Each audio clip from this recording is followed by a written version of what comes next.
देखिए, दीपावली त्यौहार को देखते हुए चिकित्सालय में विशेष उपचार व्यवस्था के अंतर्गत जो आपात चिकित्सा विभाग है,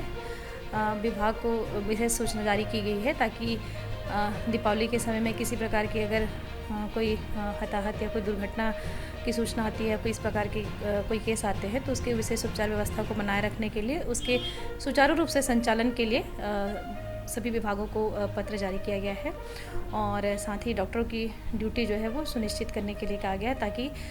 मरीजों को उपचार व्यवस्था में किसी प्रकार की दिक्कत ना हो। चूँकि आने वाले 4 नवंबर 2021 दिन गुरुवार को चिकित्सालय में जो ओपीडी व्यवस्था है उसका संचालन नहीं होगा, लेकिन इमरजेंसी जो विभाग है वो 24 घंटे चालू रहेगी। तो किसी भी प्रकार के उपचार व्यवस्था में बाधा ना हो, इसके लिए सभी लोगों को विशेष तौर पर अलर्ट रहने के लिए कहा गया है, उपचार से जुड़ी व्यवस्थाओं को बनाए रखने के लिए। और चूँकि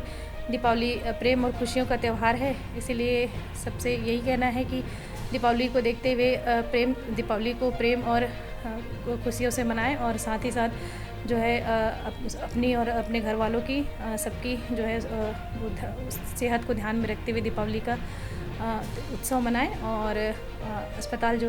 की तरफ से अगर उपचार व्यवस्था को देखें तो इसके लिए भी सभी को विशेष तौर पर जो नर्सिंग स्टाफ हैं उसके अलावा डॉक्टर और आपात चिकित्सा विभाग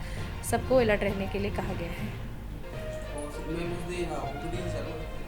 हाँ, देखिए, जैसे मैंने बताया कि चूँकि 4 तारीख को